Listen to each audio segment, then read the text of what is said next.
Welcome to this new episode of the Phileas Podcast. My name is Sylvie and I am coming to you from York in the north of England. Well, there's not much as I can go really these days. We are currently in our second week of the lockdown, I think, due to the COVID-19 pandemic. Which is fine. I mean, to be honest, it's just it is what it is. You can see I've cut my hair. Well, I've had my hair cut before we went into lockdown. That was good timing from me. We'll see if the lockdown carries on for long enough for this to go a bit crazy and I'm gonna end up desperate for a new appointment, but we'll see. And this is actually this is my morning hair. Although it is 1 o'clock in the afternoon. I am one of this person, so although Phileas Podcast comes from Phileas Yarns, which is my hand-dyed yarn business, Phileas Yarns is a side business for me. It's a little bit of a hobby that's gone a bit crazy. I do have a day job, and it is a day job I still need to go to. I don't work for anything medical, but it is still an essential service, my day job, so I still need to go. And I had been doing a night shift yesterday, so finished this morning, and I literally just got up and I'm drinking my morning tea, and I'm gonna have breakfast as soon as I finish talking to you here. So I thought I'll be I don't know, obviously I'm just awake as well, so my chain of thought doesn't make any sense as usual, but then you're kind of used to that. It's just me. So currently we're stuck here, which is fine. I've got lots of things to do. Like I say, I do still work, although it's, you know, instead of doing a 35-hour week, I'm on a 25 average, and then there's like the whole rota is a whole lot different. It's been accommodated to make us stay at home the most as much as possible, which is nice. But it does provide me with a little bit of socialing, as opposed to if I had been working from home mostly, or being laid off of work for some time and things like that. So it's actually I've done 2 night shifts, and I'm a bit of an introvert myself, and a little bit of I like to be on my own and all that. So actually I think I've reached enough socializing as usual, so I'm quite happy to have the weekend off. There should be some knit and natter over Zoom or wherever new app we've got for video conferencing, knit night kind of thing. So I hope you're all doing okay in this crazy times, and that the morale is keeping up. It's not easy for everyone. I find myself quite lucky that in a way that I still have to go to work, because it gives me this bit actually that sort of seeing people thing a little bit.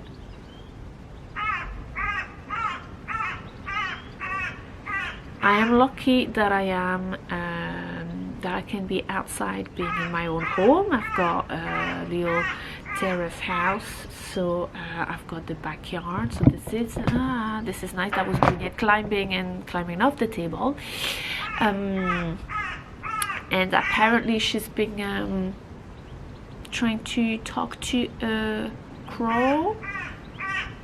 As you can hear, maybe the wah, wah, wah. What have you done? Beautiful cat. So yes, I think I'm in general fortunate, and I'm not, you know, and I think I'm fortunate enough to have enough hobby to last me for the apocalypse, let alone just the little lockdown.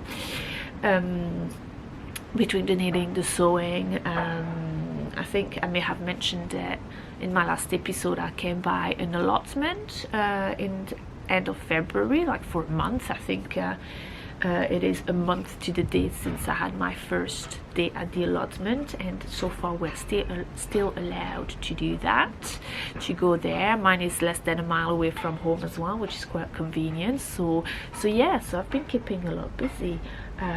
But yeah, I am trying to stay at home as much as possible. So I would go out for work, for groceries, which might be maybe every 10 days or something, and then maybe once a week I'll go to the allotment a few hours. So yeah, otherwise, but then it is kind of business as usual for me. But yeah, so here we go. So yeah, so I thought I'll do a sort of like different sort of format of podcast when I'll you know, I'll be talking about my various finished objects and works in progress as the next few days of confinement, quarantine and everything happen. Yeah, so I'll try to put some timestamps for those who just don't want to see much of the everyday thing, blah blah. But yeah, so there'll be a few timestamps for various finished objects, and same with the works in progress. And there'll be some sewing, because I've spent sometimes some sewing, doing some sewing, so that's good. I think so. So yeah, otherwise, you know, the usual. All my social media handles and everything are in the information box just below this. And yeah, and thank you for being here. I hope you enjoy spending this little moment with me. And yeah, so yesterday I was at work, and you know, I was at work, but it's not a lot of work. It's very light compared to usual. So I took my knitting and I did a fair bit, and I've managed to finish a pair of socks. This is a pair of socks. I think yesterday I was just about like one stripe before finishing the second sock. So I did the whole toe and the heel as well. Got a bit scrambled brain in the middle of the night trying to do the heel, but never mind. So this is box standard Valina sock. I think I usually you know, it's a 64 stitches cast on from the cuff down, with an afterthought heel with a tiny gusset, which I've done a couple of times. So I'm getting better. I'm you know, a cleaner job when I do my my tiny heel flap, afterthought heel flap. It's well, it's not perfect, but it's not bad. I needed a project that was easy. I have started to knit while I'm reading a book. So simple projects are nice for that. So that was quite handy for that. I did a little bit. Where am I going in my Notions patch? No. What is it? The yarn that I've been using is this West Yorkshire Spinners signature 4-ply in the Passion Cooler colorway. I do like it. I had this in my stash for quite some time, and it was supposed to be included in a cardigan with stripes and all that, but yeah, the other yarn that I was going for with this was use something else, and yada yada yada. So I did that in the contrast cuff, heel and toe, which is quite nice. I do like how I've managed the colors. Is leftover from an Australian merino sock yarn, which is Miss Click Clack. I could not remember the name of the colorway, but I'm pretty sure it's something that I can't pronounce anyway. Some sort of Latin name for a plant or something.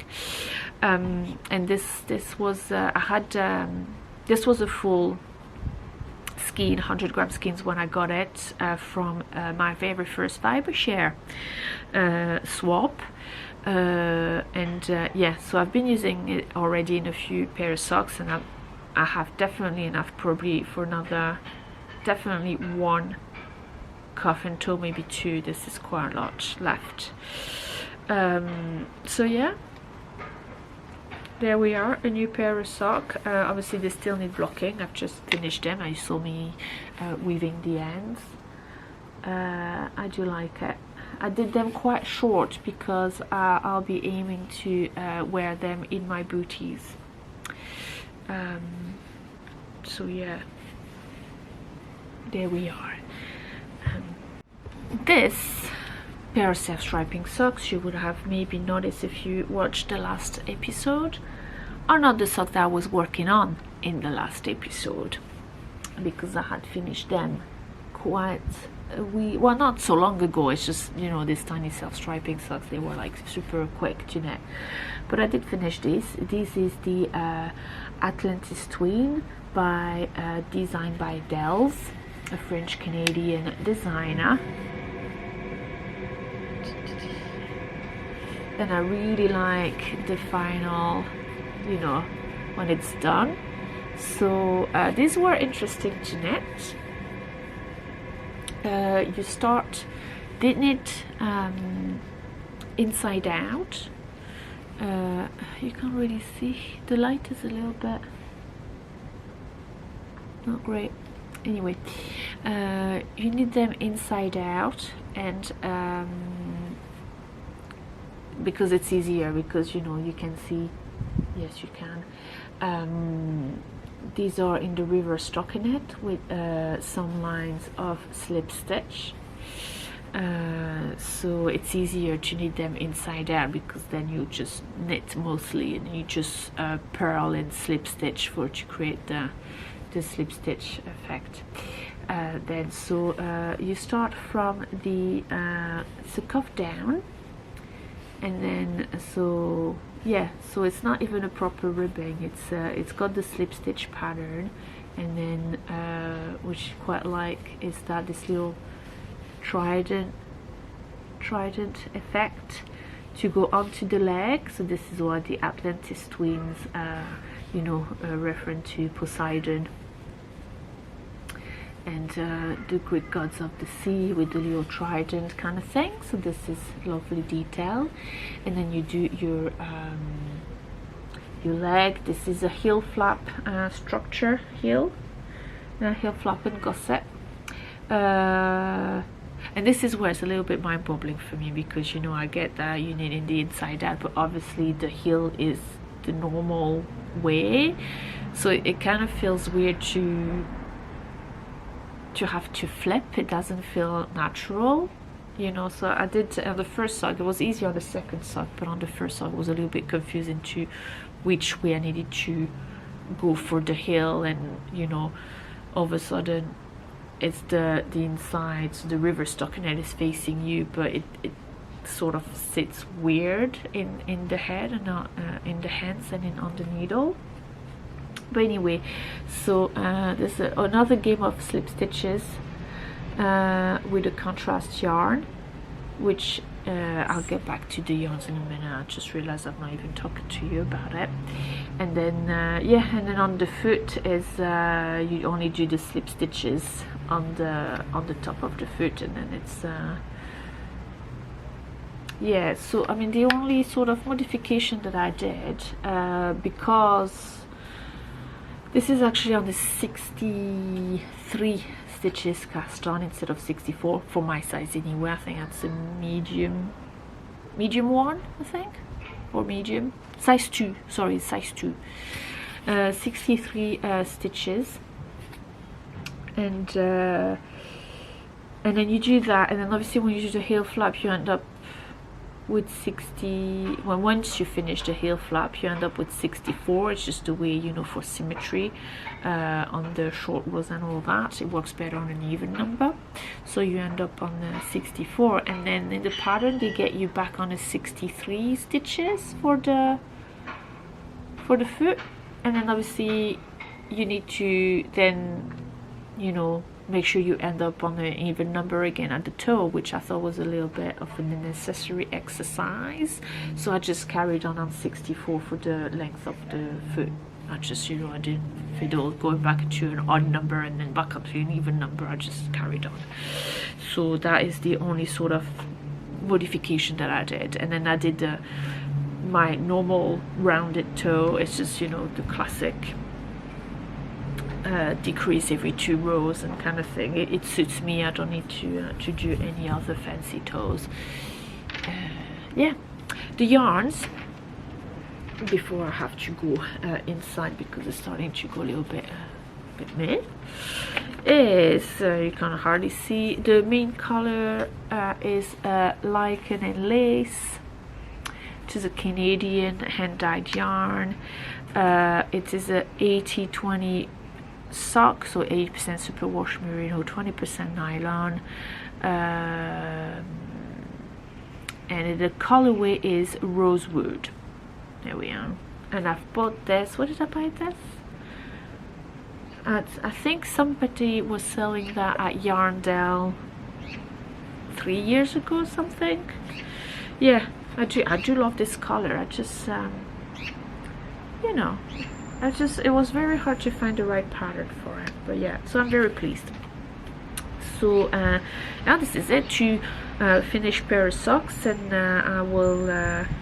I will cake a new skein to cast on another one.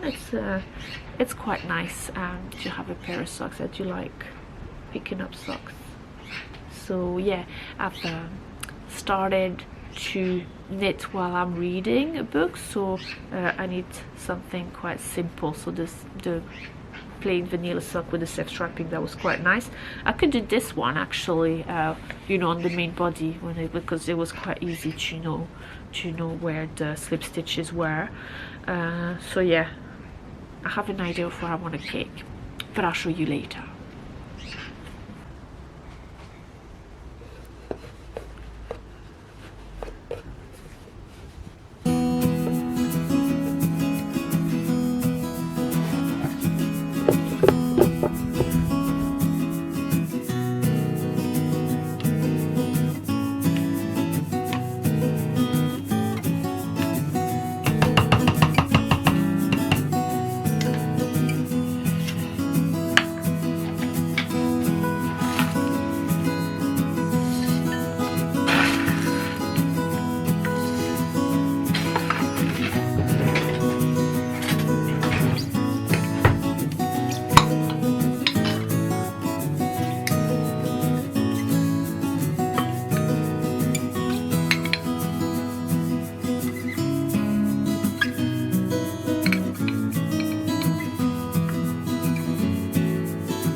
Hi, good morning. Here we are. Today's Saturday morning, Saturday the 4th of April.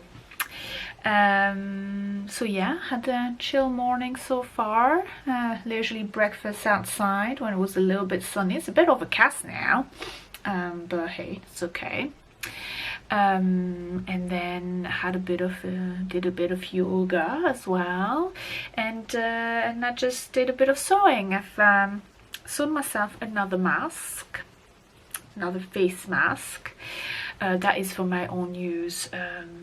I've done a few already, maybe 4, I think, and I use them just to wear in the streets when I go, either when I go to the allotment. I need to go what remains to be a bit of a busy street, and it's a bit narrow, so even if it's only 2 people, it's still, curbs are not so wide, so it is nice to have that extra layer of protection. And I wear it when I do groceries and stuff like that. So so I'm gonna make myself another couple just to have a good turnaround, because obviously once I wear them, then I need to wash them completely and all that, so it gives me a bit of room to between my laundries. So I've been using this free pattern, one of the free patterns you find on the internet, and it's one that has an opening at the back to put some sort of filter in it. I've been using the electrostatic wipes, floor wipes. It's quite nice. It gives an extra layer that would catch bits and bobs, either from me to the outside or the outside towards me. Kind of helps with the social distancing. Obviously this is not a medical grade mask at all. It is for my personal use, and it gives me a little help towards social distancing, because I can control how I'm social distancing from others. Sadly, other people, I can't control what other people do, they're always gonna be some people that just don't care. They don't take heed of any advice, and so I'm hoping this. And to be fair, when people actually see somebody wearing a mask, they tend to veer off a little bit. So then people who don't, wouldn't realize or wouldn't care walking near you if you don't wear a mask. If they see you with a mask, they might actually be a bit more worried. Although it's a necessary, I may be sick, I don't know, but I'm not as far as I'm aware so far. So we'll see. So far, so I'm gonna make a couple. I've used quilting cotton in my first ones. I don't have any, they're not here, but this is a coupon of wax fabric. The wax that's very cottony. It's not like the synthetic feeling, because obviously you need something to breathe through. So obviously I've just sewn this, so I need to wash it before I use it. Here we are. So I'm gonna do, it's kind of late morning-ish. I think I'm gonna make myself a cup of tea, do a bit of knitting in front of the telly, then have lunch, and then this afternoon I think I'm gonna go to the allotment, because it's supposed to stay dry and it's not too hot, it's not too warm, so it'd be good because I need to dig, and I don't want to dig when it's too hot. So hopefully that will that'll be it for today.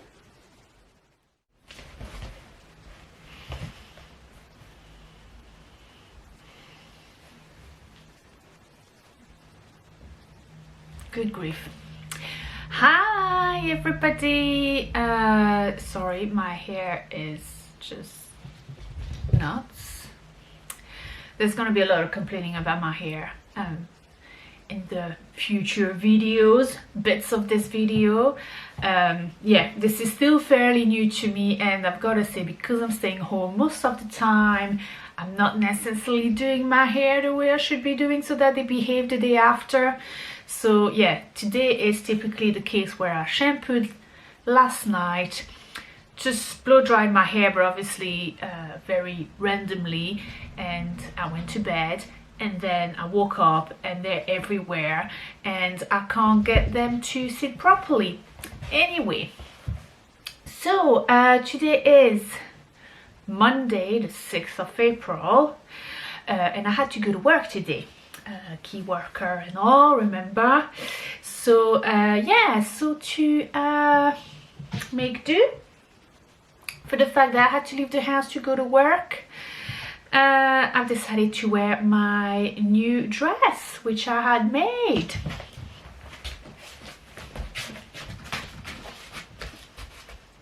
Ta-da!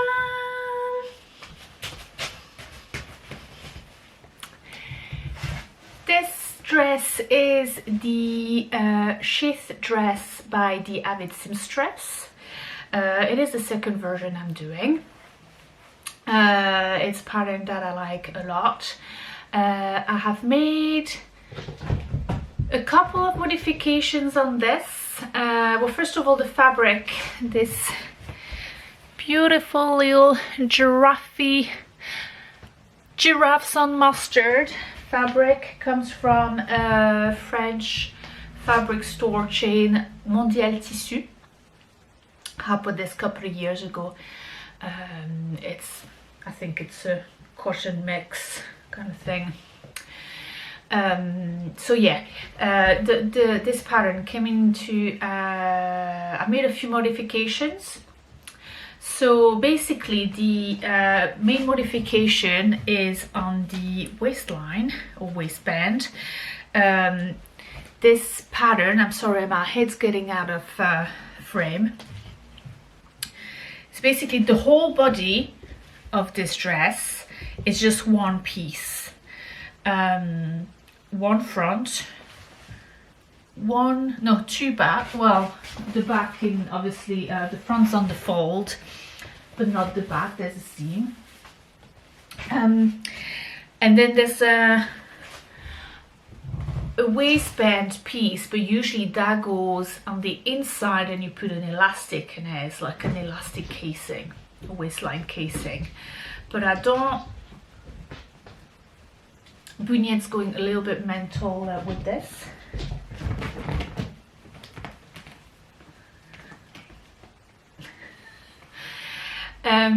Multitasking people, multitasking, play with the cat and podcasting at the same time.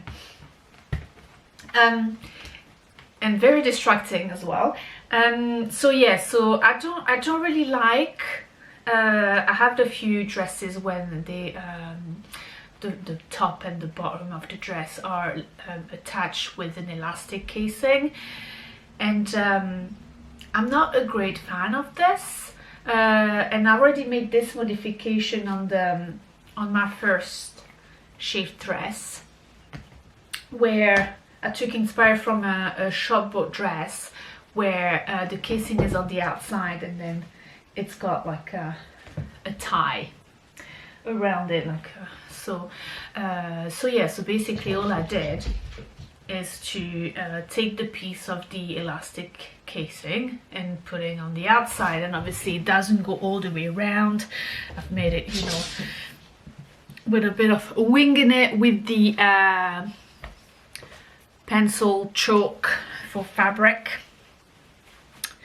But it's it, and then like did a sort of little bias binding thing to go on the inside. So yeah, so I quite like it.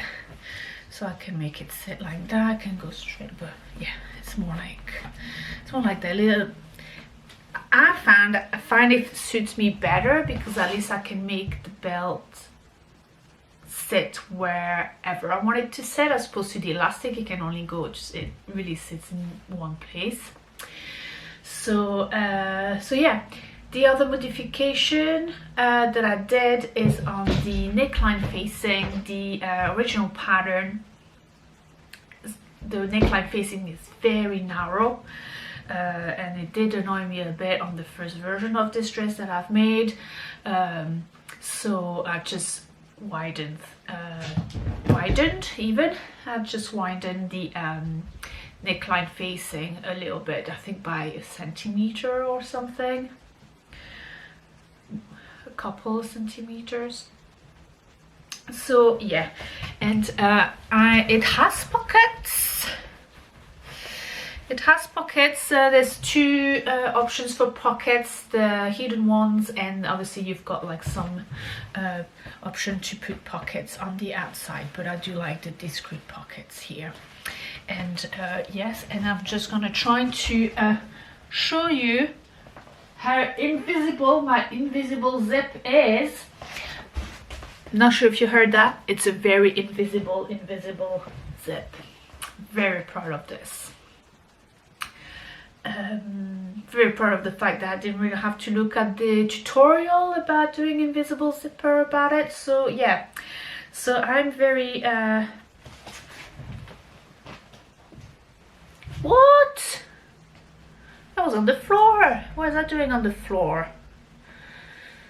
So yeah, pretty happy about this dress. It does wear well. I was very comfortable at work today with it. It is bright and cheerful, so yes, all around, so very happy about it. What else to say? So about this dress, about it really, then what I've been doing, because obviously it's kind of like got me sewing mojo back on, and with this lockdown, well, I don't really have much more time to sew that I had before, but you know, I'm a bit more motivated. I think I have more time, but I've been trying to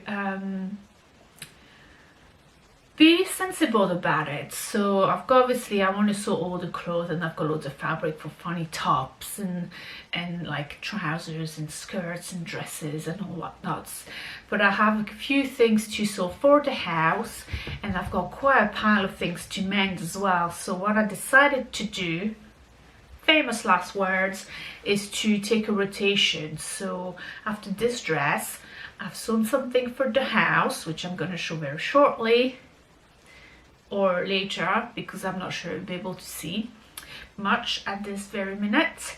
And then, so I've done that, so I'm gonna now try to finish mending some jeans, and then I'll be back onto the making like a new clothes sort of thing. So yeah, but yeah, I might just fall off this bandwagon on the next time I'm sewing something from like a brand new. I might go into a chain, Lubox top on a chain, factory kind of thing. So there we are. Oh, battery! No more battery. And so this first project, sewing project for the house that I finished, are these curtains there. So obviously the image is quite terrible because we're looking at the window and it's still daylight. So just to show, there are actually two curtains. So the starting point of this, let me see if I actually, if you see my face, is it? Oh, hello. Let's see. Wow, okay. Anyway, so the starting point of this is that I got the original curtains from my mom. Hang on, there we are. From my mom.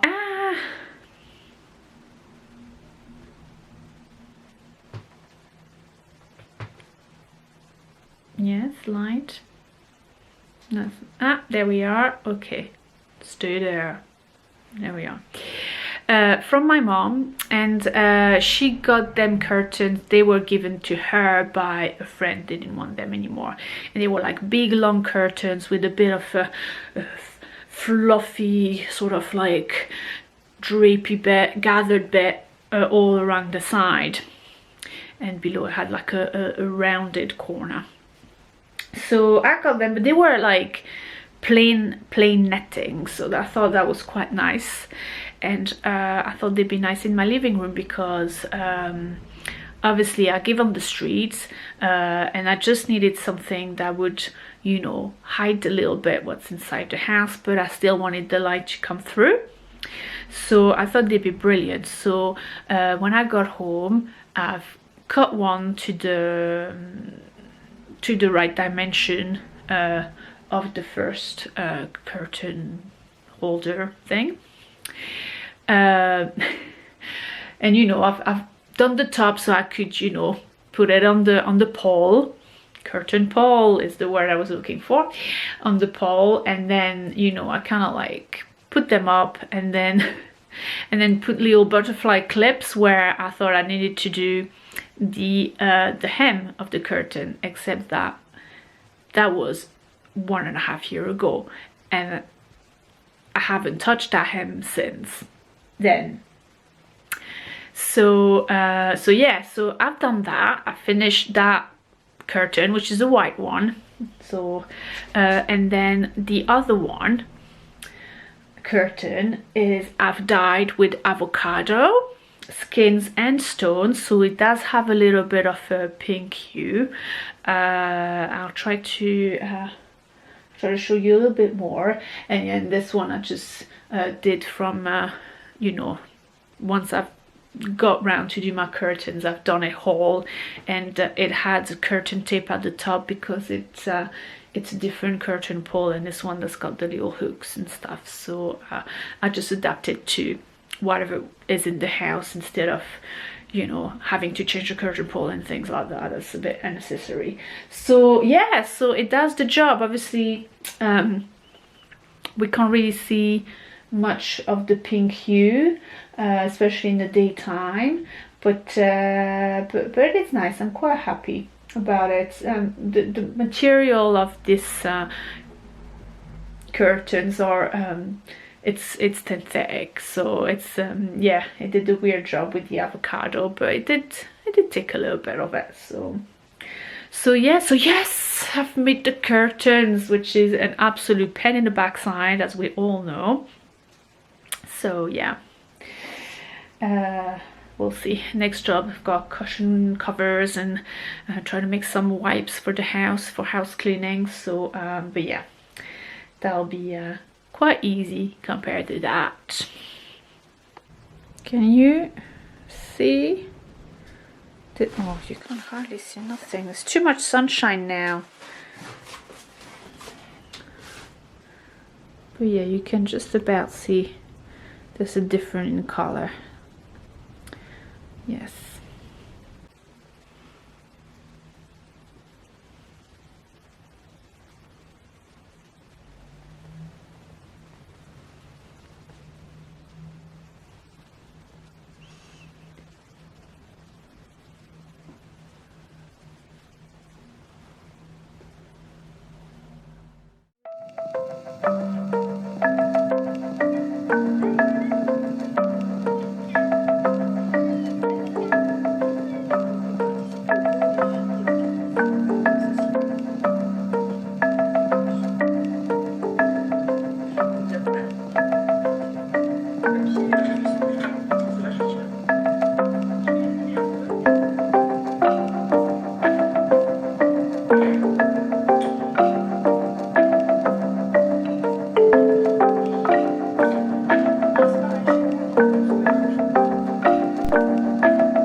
let's observe this wild feline prowling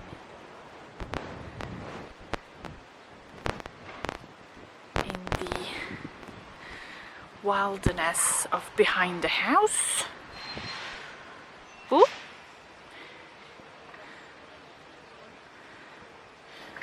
Observing its prey.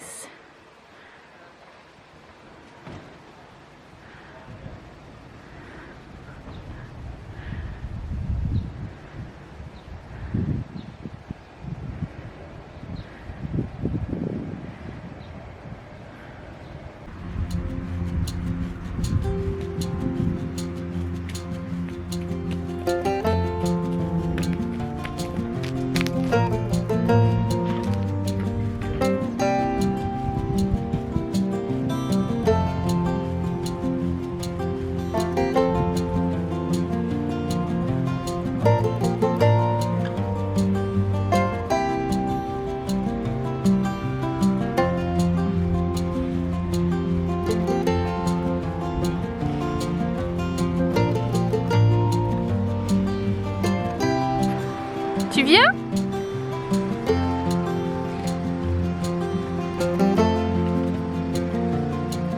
Coucou!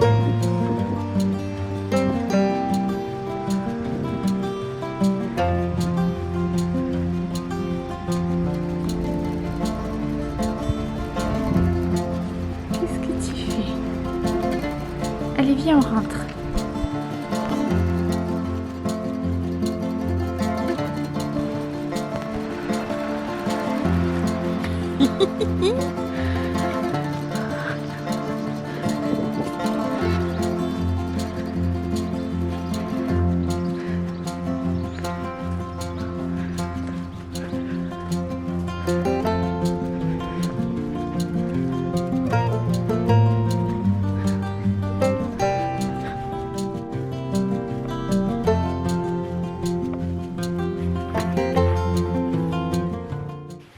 So I am trying to mend a pair of jeans. I've done, they all seem to, it's like I have this problem with like, it rips along where it's gonna rub with the saddle of my bike. So there's a little bit of the crotch near the seams, but it's, yeah, it's a bit weird. Well, we'll see, because I do like them jeans, so even if I wear them, you know, in my downtime around the house or when not many people is going to see. So I've done one bit and I need to do the other bit.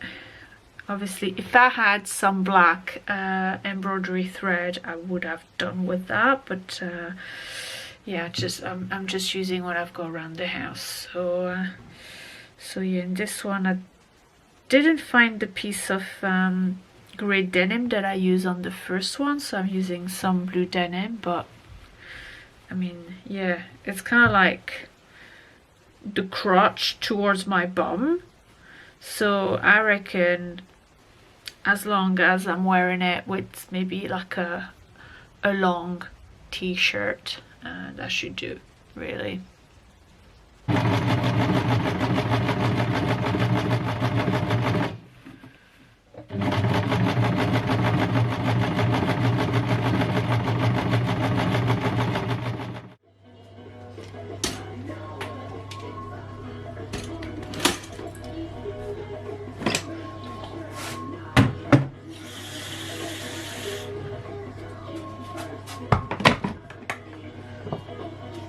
Home and in hospices, their courage, resilience and dedication to their patients is amazing. Fourth daughter on Twitter wants to give a mention to my sister Laura Wallace. She's in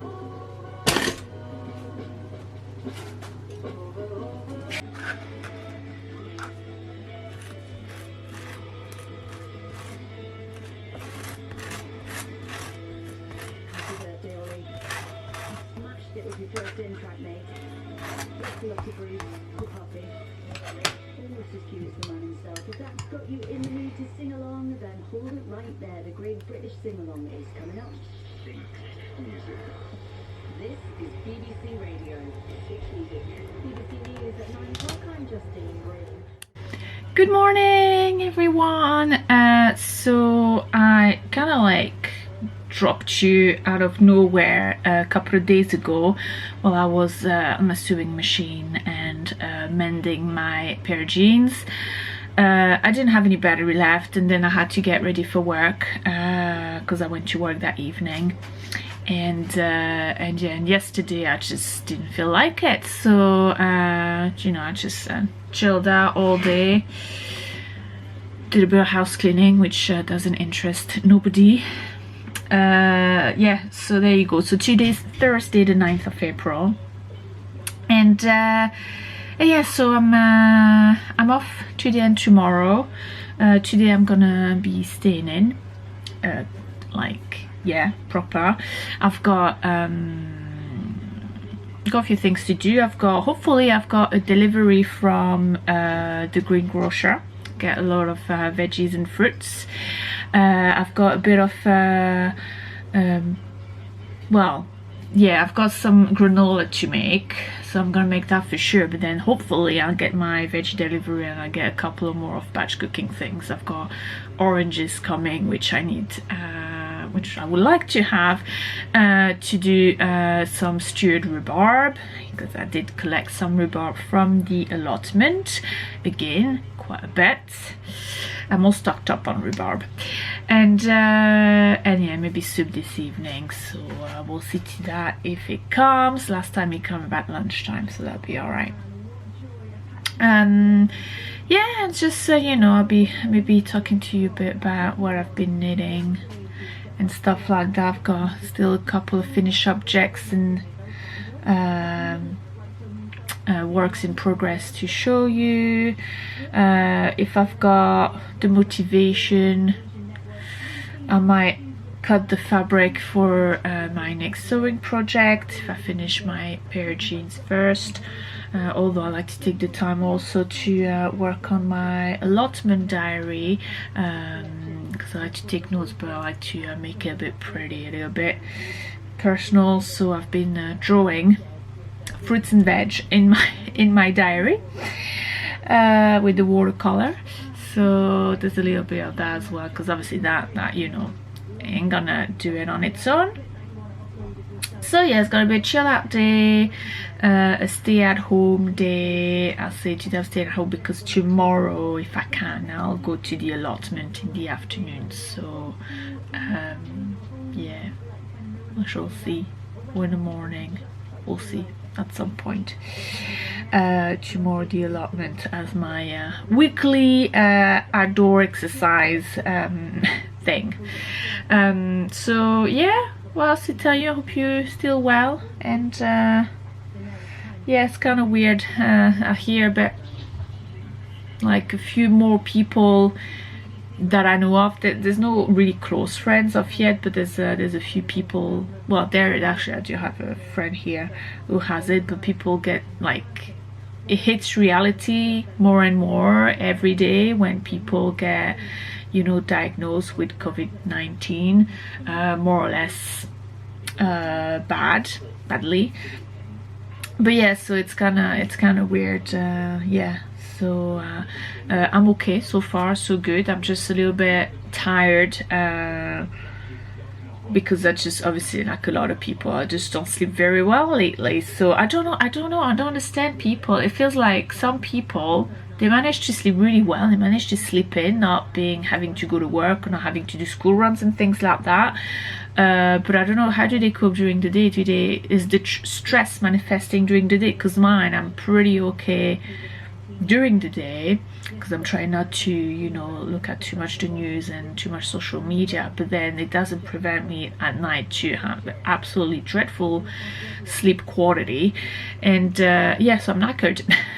I'm knackered for not having had a good sleep for a good few weeks now, a good couple of weeks. So that's so yeah, that's alright. Although I did, yeah, well, we'll see. It's okay because it's still the morning now. So but yeah, come lunchtime, yeah, usually that's where it hits me, and I need a wee nap.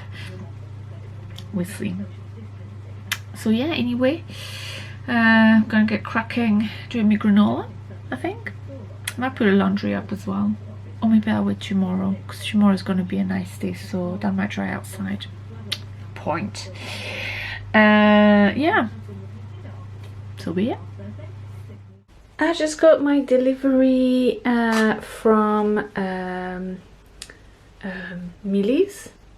Yes, it's Millie's greengrocer in York. They're quite good because they do supply a lot of various markets and like the wholesale greengrocers. So they usually get a lot of things. Oh, yum yum yum! I've got loads of things. I mean, not everything is in season. I'm trying to eat more and more things in season. That is not the case this past few weeks. But yeah, I just find my little treats in my first strawberries of this year. Yes, they are from Spain. Never mind that. But yeah, so I've got, what do I think here? I've got loads of things for breakfast. Lots of vitamins for breakfasts. I've got oranges to make the rhubarb. Got loads of potatoes. I see a tartiflette in here, which is a French dish with cheese, which I have in my freezer. This is the whole bringing back cheese from France every time I go is paying off. I've got celeriac, sweet potatoes. Got loads of things to make yummy. Probably wonder if I have enough to do like a vegetarian shepherd's pie. A curious cat. There's nothing for you in here unless you want to lick this. What the hell? Bunyet.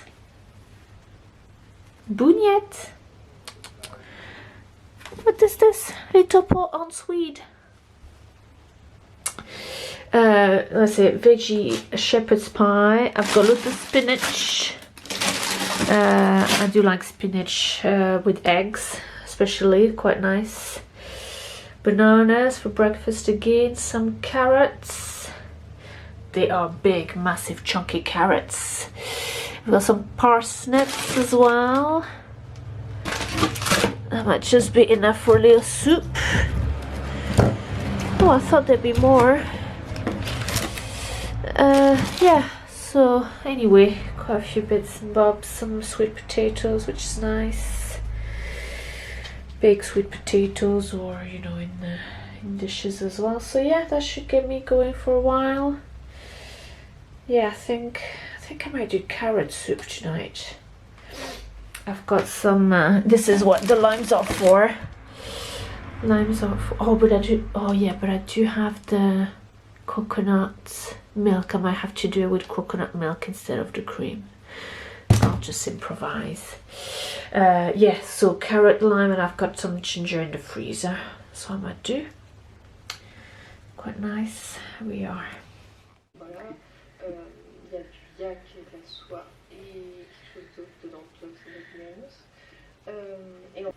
Right, so not half bad, but maybe if I were to find some black embroidery thread at some point, I might just re-embroider it and it'd be a bit more discreet. But yeah, it's kind of like glamorous shot of my crotch. Wonderful. Yeah, well, you know.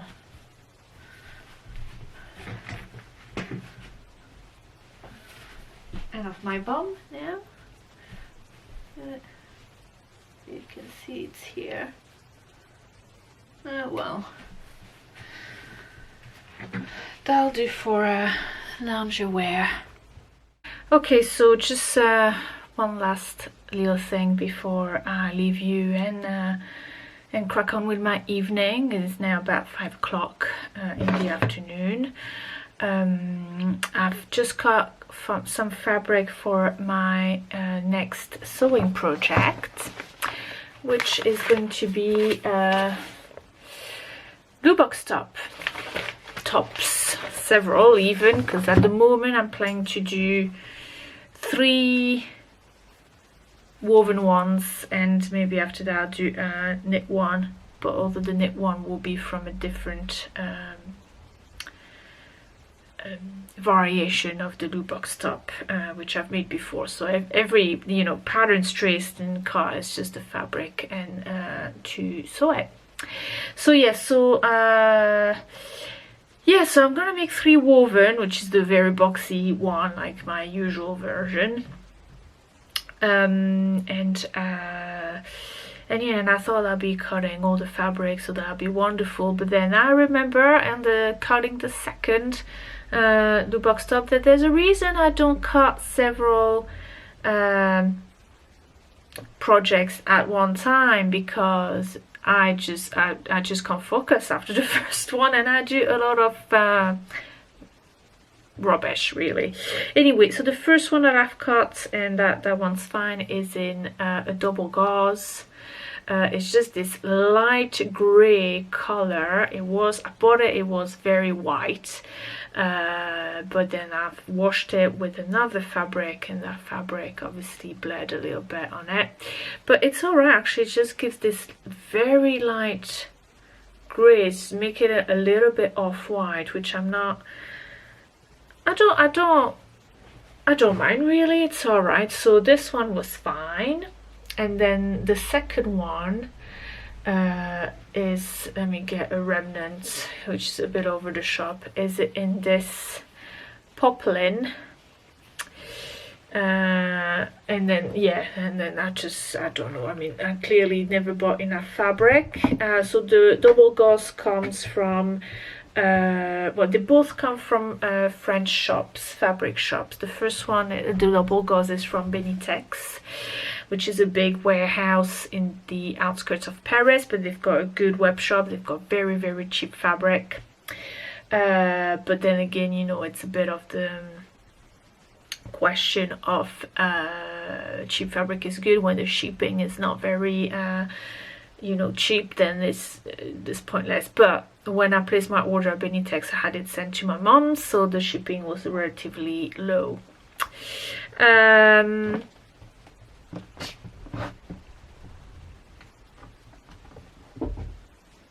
She's just been fed as well, but never mind that. Attention seeker much. So what are you doing? Bunyet?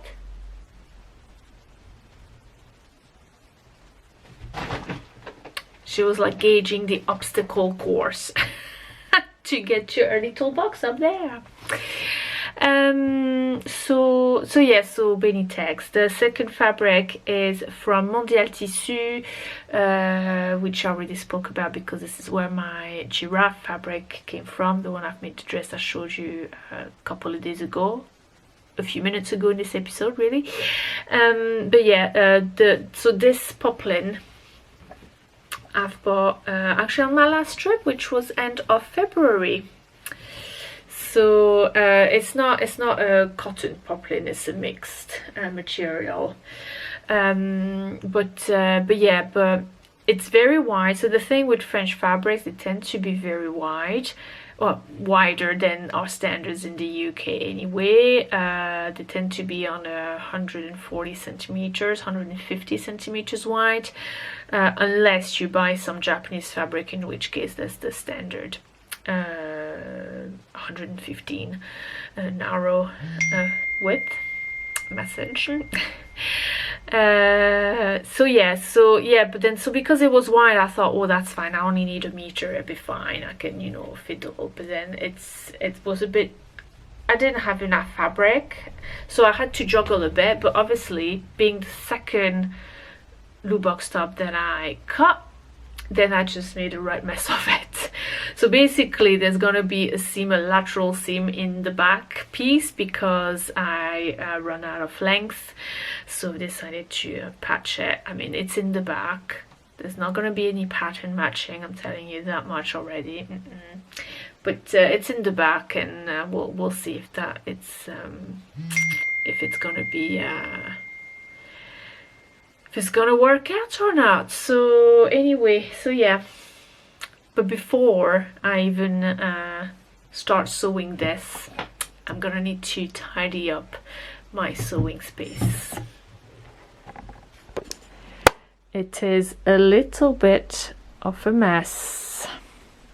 I do not like working in a mess.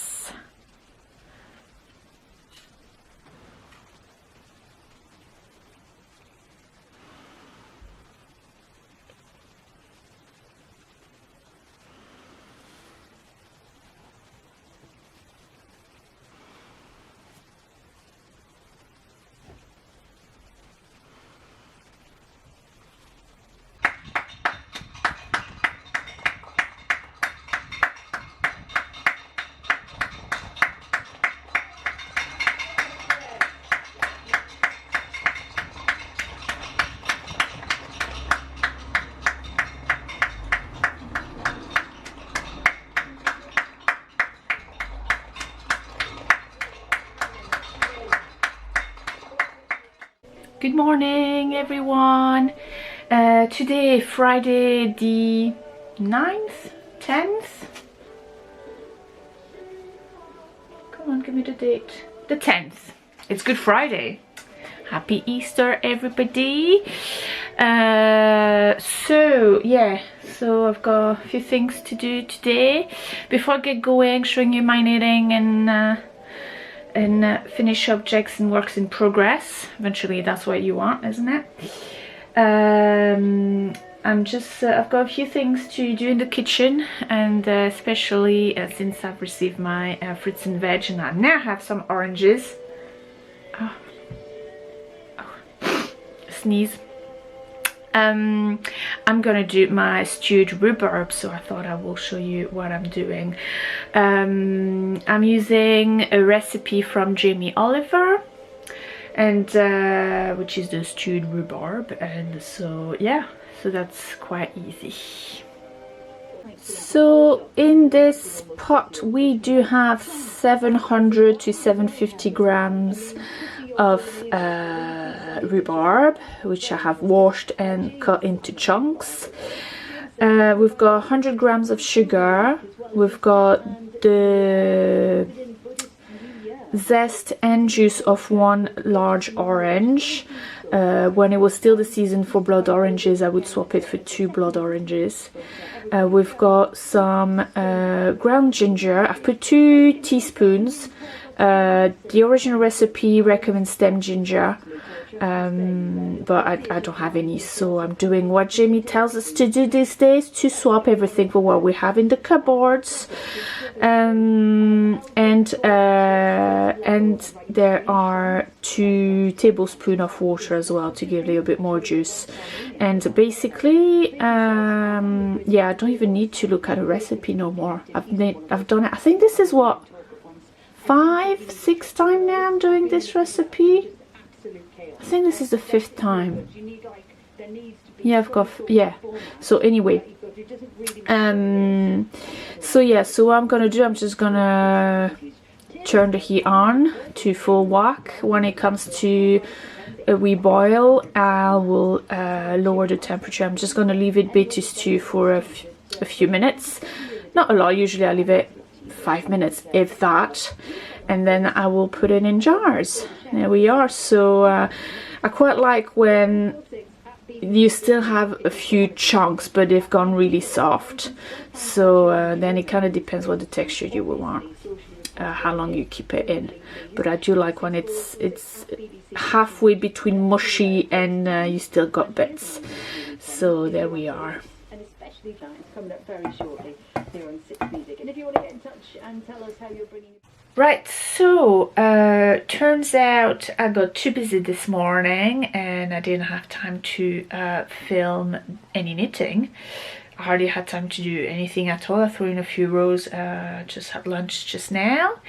But yeah, I just, you know, so I've been doing my rhubarb, but then I done bits and bobs, done the celeriac remoulade.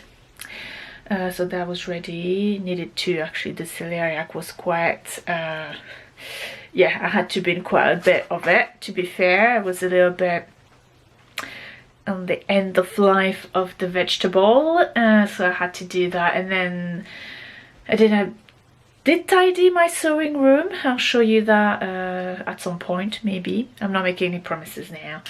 And then yeah, I've called a friend or two, so that took me to about lunchtime. So I'll find a time next week, because this week I'm at work on the daytime as well. So this weekend's a write-off really. For me, to do anything other than go to work and sleep and eat. But now I'm gonna go to the allotment. We'll see how that goes. I'm gonna bring my camera anyway. I always do, because I like to document with pictures sent to my dad. If you must know, email it to him, so he quite likes gardening, so he's quite excited by the fact that I have an allotment and I'm going to grow my vegetables and all. So I do take pictures on regular basis so that I can send it to him, because Dad is not technologic, so there's no mobile phone where I could WhatsApp him from there and stuff like that. It's nothing like it. So it's just about, I need to actually print the pictures and actually send them by snail mail. No, that's all right. We can do via emails. But yes, so anyway, the knitting will have to wait. But I think there's actually a good thing, because yeah, it'll be easier to show you a few things if I manage to cast them off some, so that'll be all right. I mean, you will see. Good morning and happy Easter. It's Easter Monday today, the 13th of April. And I thought, well, I have yet to talk to you about most of my finished objects and works in progress in terms of knitting. So I thought that I would pop into a regular podcast setting for this little bit. Since I have tidied my my desk and sewing space, so it's not as much a mess. And before I make more mess by sewing, probably this afternoon, I thought I was just gonna make most of the space to talk to you about some finished objects. So there we are. I hope you all had a good Easter weekend. I was at work, so stop. I was at work, so I'm a little bit tired today because yeah, I'm working very long hours. I mean, I'm at work very long hours. Am I working much? Not so much. The workload is very well, it's on off, let's say. But yeah, so it's just yeah, anyway, I'm home now. I'm off for an entire week, so I'm pretty excited. It's kind of funny having to go to work, because obviously it's kind of nice because I don't feel so much of a social nothingness, because I get to see people and talk to people on the phone a lot in work related. So it's kind of good. And it's quite funny because some people I get to talk to on the phone, you can tell they're kind of craving the socializing that you can never get them off the bloody phone.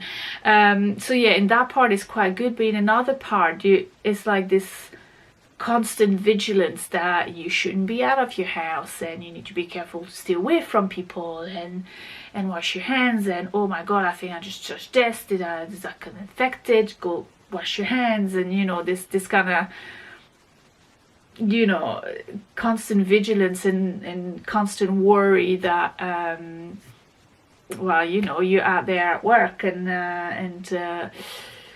you know, you shouldn't really be out there at all. So yeah, pros and cons. So anyway, I think I left you, it was the Friday? Must have been Friday. Yes, it was. And I was going to the garden. I mean, I did take my camera, but it was a few people about in the allotments. Obviously, everybody in their own plots quite far away, but still, it's a very sort of open kind of, you know, space. It's like a massive field you know, cut into different sort of plots. So started talking to myself with the camera was a little bit too much, and to be fair, everything is starting just to grow, so it's not much that you can see. But I'm very excited because yes, I'm starting to see little tiny leaves of radishes and spinach coming through, carrots as well. The raspberries are shooting nicely. The red currant is it's budding, I guess that's the word, and the rhubarb keeps on giving. I've picked up even more rhubarb, so we trying to do some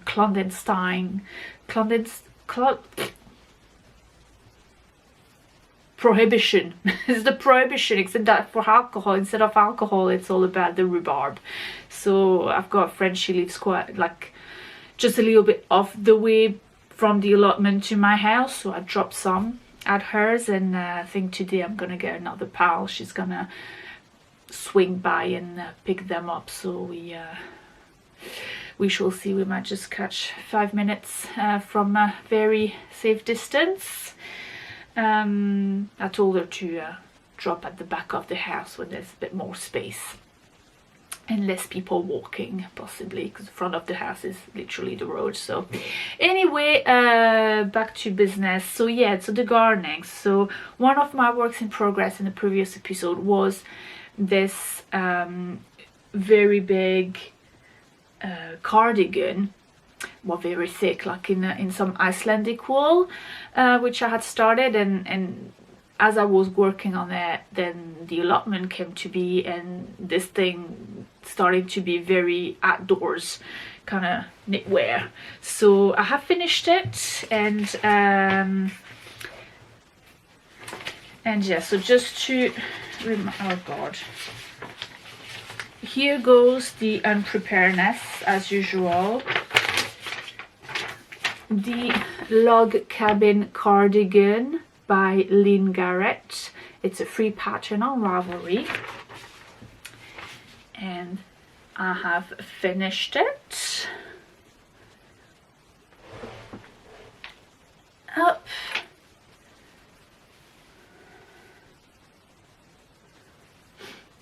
There we are. So obviously on Friday it was far too hot. It was proper hot outside to wear this. It's very thick and warm. But back at the end of February? No, March. Yeah, it's when I was planting the potatoes, so must have been the 31st of March or something. I took my camera and I did film myself planting some potatoes with my lovely log cabin cardigan. So I'm just gonna insert this just now, and I'll talk to you in a few seconds.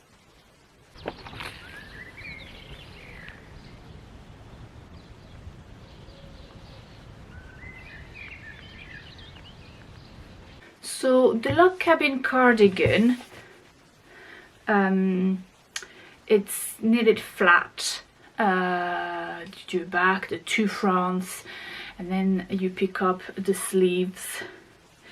I did do them flat, didn't I? Yes, I did. I knit them flat, and then you seam it all up. So the log cabin, if you don't know, is usually it comes as a blanket. And I think at some point there was a knit along on the log cabin, but this person, Lynn Garrett, decided she wanted to turn it into a cardigan. So basically the pattern is very much just a recipe on how to turn this log cabin principle into a few pieces of a cardigan. Because what it is really, the log cabin, is just it's building blocks really. So for the back, for example, well, off the back, you start with this square here, and then you're gonna build a bend here, and then you're gonna pick up the stitches and do a bend here, and then you're gonna do here, and then you're gonna do here, and it kind of grows, you know, in well, sometime in circle. And I think at some point, well, not at the back so much, but on the fronts, because you want to do very a long bit, then you're gonna build around, and then you're just gonna build some blocks, just straightforward there. So it's quite nice. And obviously she's in the pattern, she's using a lot of leftover yarn and things like that. I had 5 skeins of this marled grey, which is it's quite chunky actually, and it's Icelandic lamb's wool. It's very local. It's a little brand, Utivist, yeah, this is the label. I found it in one of the yarn shop I stumbled on when I was traveling in Iceland, and I quite liked it. It was very nice. So I got 5 100-gram skeins, but it doesn't even say what kind of yarn weight it is, so it was a bit, that's why I suppose it took me so long to find something to do with it, because last time I was in Iceland was 5 years ago. Yeah, I'm pretty sure it's 5 years ago I bought this yarn. So anyway, so yeah, but then when I was kind of like looking at my stash, as you've seen a couple of episodes ago, trying to reorganize my stash per sweater and like kind of worked out the projects I was going to knit this year, 2020. Yeah, I was looking in my library in Ravelry, and I saw this pattern, and it just clicked, because obviously I had 5 skeins of this, but then I had loads of leftovers of Letlopi, which is the Icelandic yarn that everybody knows about. So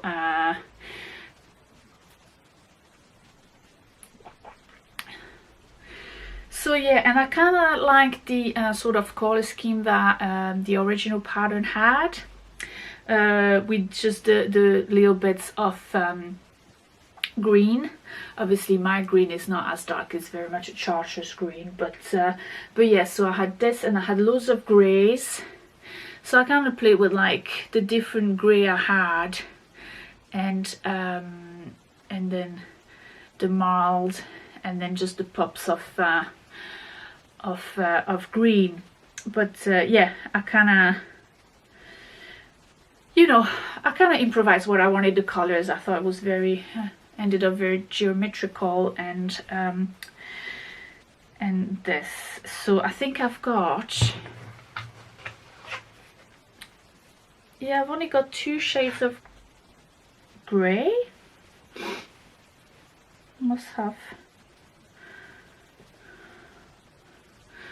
Yeah, because I've got a slightly lighter grey here and there, so basically on the front and back panels, and then I've got a darker grey for the sleeves, but then on the second sleeve I ran out of the darker grey, so I finished it with a bit of a lighter grey. But I mean, it's quite visible on the camera as usual. This kind of contrasts always very much more visible on the camera than they are in real life. So and it's an outdoor thing, it's not, and it's fine, it doesn't bother me. And then yeah, obviously I use some white as well for some good contrast.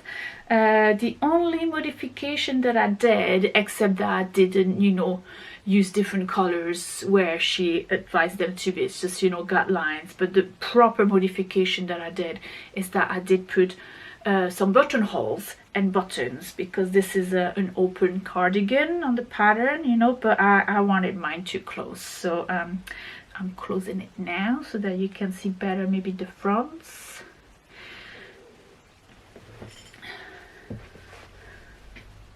There we are. So you see, I kind of like, that's the front, and yeah, the buttons I've bought from Textile Garden, and they're absolutely a perfect match in color to this green I've got on the notes of green. It's like I could, it's just crazy.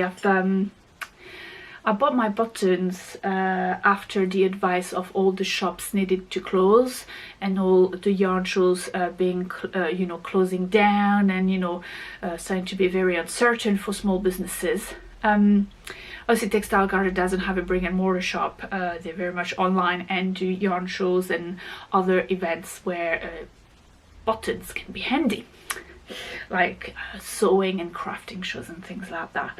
So when this sort of proper lockdown advice was issued, I did order my buttons, and yeah, I'm very pleased with this. I thought I was wanted some big wooden toggles kind of thing, and then I found those because they were fitting the size of my buttonholes after measuring, and it's just perfect, absolutely perfect. So what I did for the buttonholes is that halfway through the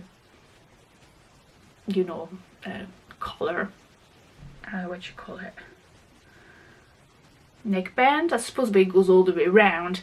I kind of placed 3 markers, and then halfway through the how many rows you've got, I just did a couple of yarn overs, I think maybe 1 yarn over, and then on the next row I just cast on an extra stitch, just a simple buttonhole thing. So I'm very happy with this. Obviously today is going to be a bit colder, so I might just be when I do my rhubarb handover, I might have to wear this to have a good, be comfortable outside, but otherwise, yeah, that might have to wait the autumn again, because it's starting to get pretty mild out there. The other finished objects that I have is the one I'm wearing now. It's another cardigan, which is very soft, and it is the Morning Fog. Hang on, just bear with me, I've lost the page because I'm looking at the...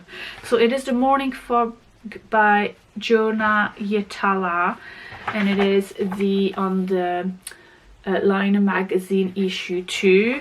It is only available on the magazine because Jonah Yetala is one of the magazine editor, so she does her pattern for the magazine, not as an independent pattern. I'm trying to find the picture of the thingy, of the cardigan. No, it's the bird. There we are. There we are. So usually this pattern is knit in with 2 strands of mohair lace. I have used a single strand of a fingering weight, which is one of my yarn bases, which is a 50% mohair and 50% corridel. I gauged it. Okay, I mean, I think the pattern gauge is on a 5.5 millimeters. I've met gauge with a 5 millimeters, so that's okay. And it's very airy, it's very loose gauge, but it's going to be quite nice now in the warmer weather. So, and it's very soft from the mohair. The corridel is a quite soft yarn. It's very shiny and it's lovely. The colorway is Renisfiara. We are staying in Iceland, clearly. There's a theme around there. I do love Iceland. So Renisfiara is a beach on the south of Iceland, very famous for its black sands and its basalt columns and things like that. So yeah, so yeah, it's a straightforward pattern. There's nothing complicated about, but as with anything, I think most of the patterns in Liner magazine, it's simple, but it's simple if you've got some knitting experience, because there's some bits and bobs in the way the rows, like the increased rows are described. It's like if you've done sweaters before and you've done raglan before and things like that, then you kind of you get the concept. So it becomes more of an instinct more than actually following the pattern per se, because sometimes it's just a bit off.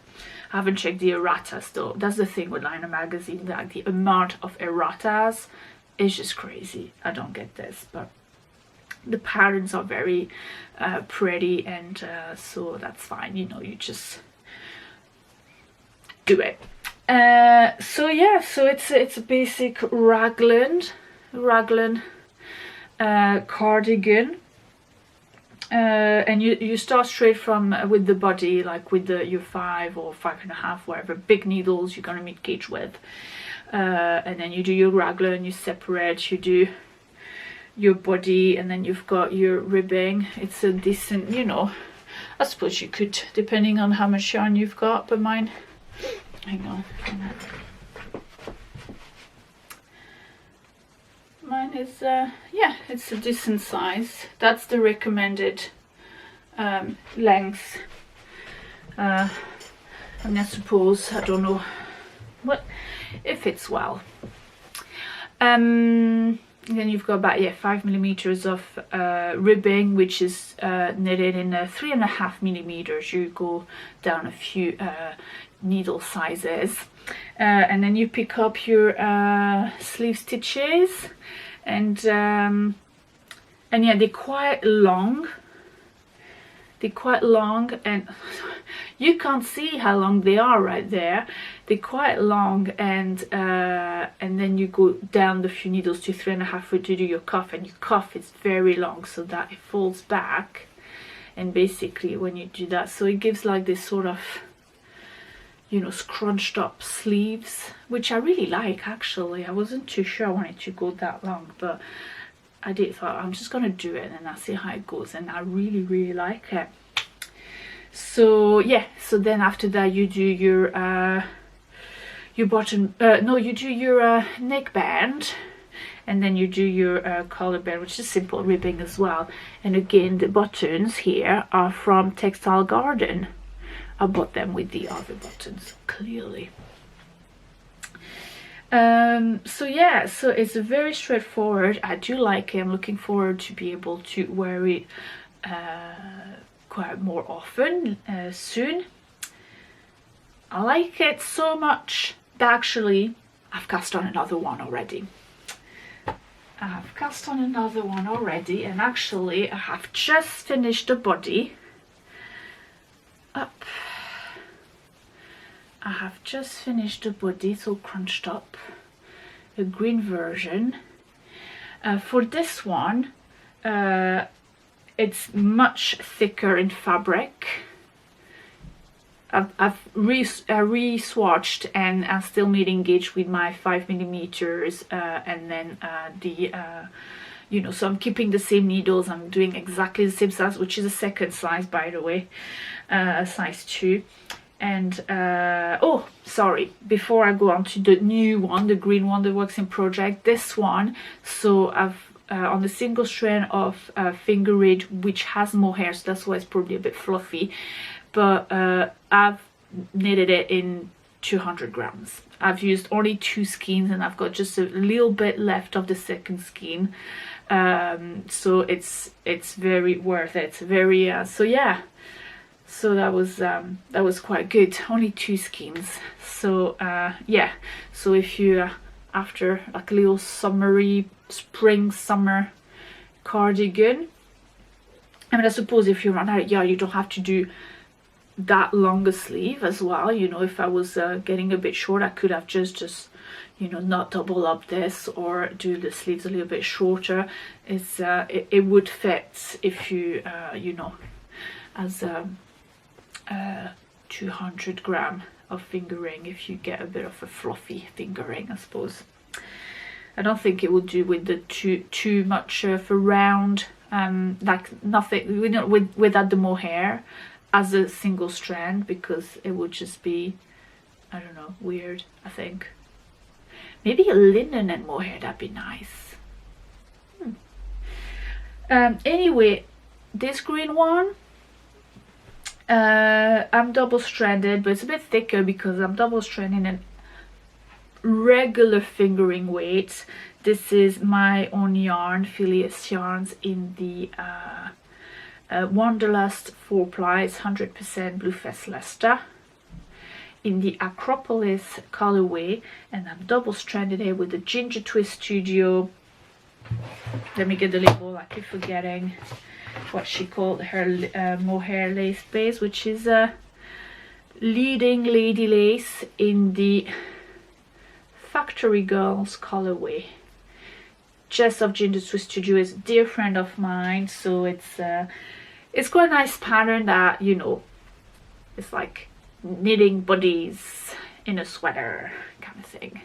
So yeah, so I do like it. I think this is a bit more yellowy, so it kind of brings, you know, much lighter, so it gives a little bit of peps. It does go well together. So yeah, like you see, I've just finished the body and I am gonna try it on because I haven't tried it on yet. Okay, let's see.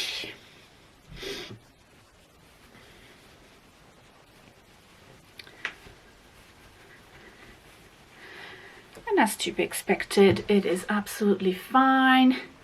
So yeah, so as you can see, different there because obviously I have the sleeves to do, and then you can see the neckline is not done, and I need to do the button bends. And for the buttons, I actually literally have the same as this one. It's like a copycat. It's like a copy of this one. I've got the same buttons of like this one, but in a sort of a very light chartreuse color, which fits very well. I didn't bring them up, but never mind. So yeah, so that's one working project, which is quite nice. I mean, I don't usually do well, I very rarely knit two patterns the same, like twice.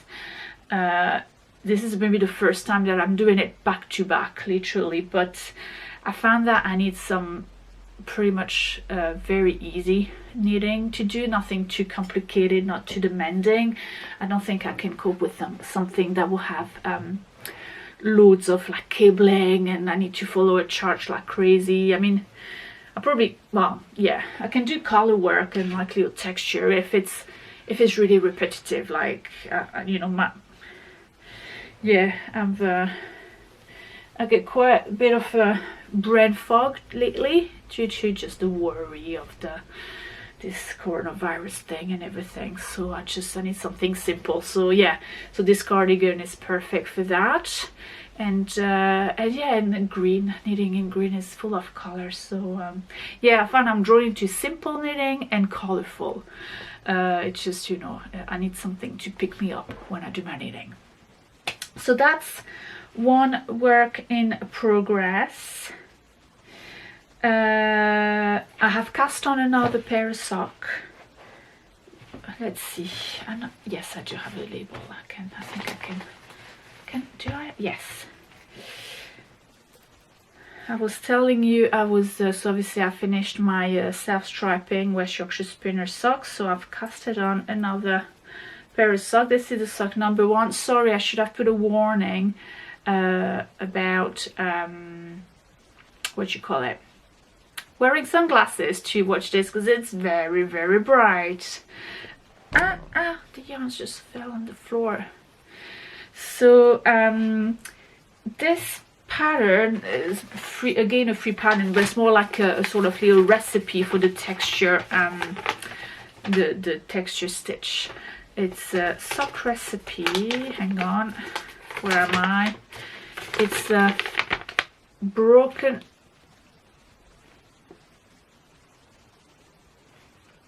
No, are you gonna do it? What the hell? Ah, come on. There we are. Broken seed stitch socks from, it doesn't say,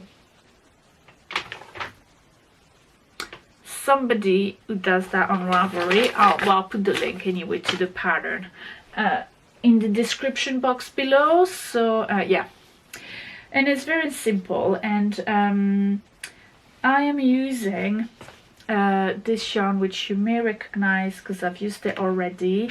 This is the Uncommon Thread Top Socks in the avocat colorway. I've used it in my Wow socks already, and I'm pairing it with this crazy colorful yarn, which is Chink fiber. Are you gonna be able to see something? Chink fiber, it is their soft and springy base, which is 100% superwash merino sock yarn. The color is Hurricane, and yeah, I thought that was going to be a pretty wild together.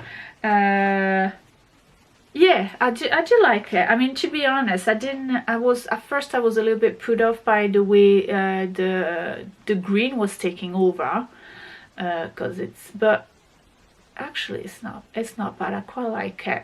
I mean, to be honest, I probably have enough chink fiber left after I've done this to do another pair of socks where I can put it on its own glory.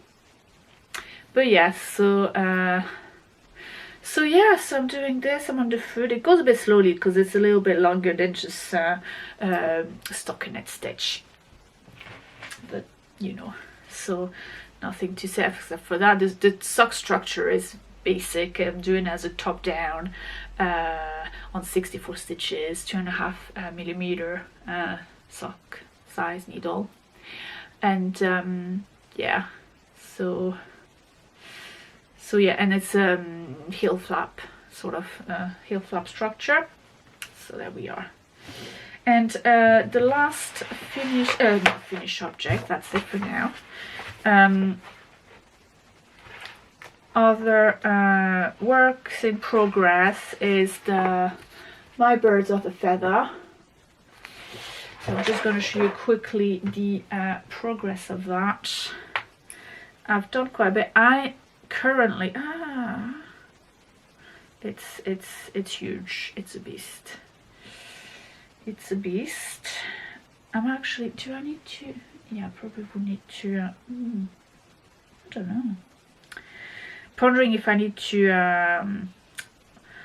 wind up the second of the woolen flower skein. I've got, yeah, that's the right side. There we are. It's huge. It's a beastie. It's not even blocked, and I am in the middle of the last lace section, so that's gonna be quite good, because after I finish that, I really don't need to pay more attention really at how many stitches I've got, because there's no more lace to fit in anywhere. So that's quite good. Quite like that. Just as a recap, I am using woolen flower yarn. Oh yeah, here.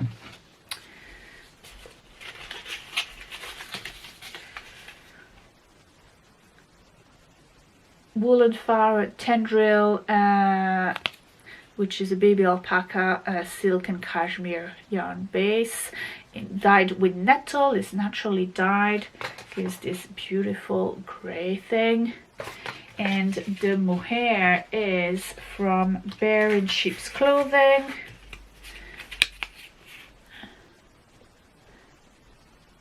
It is their Bear Luxury Halo in the millipond colorway. So there we are. So yeah, this is going well. I do like, oh hang on, tangling.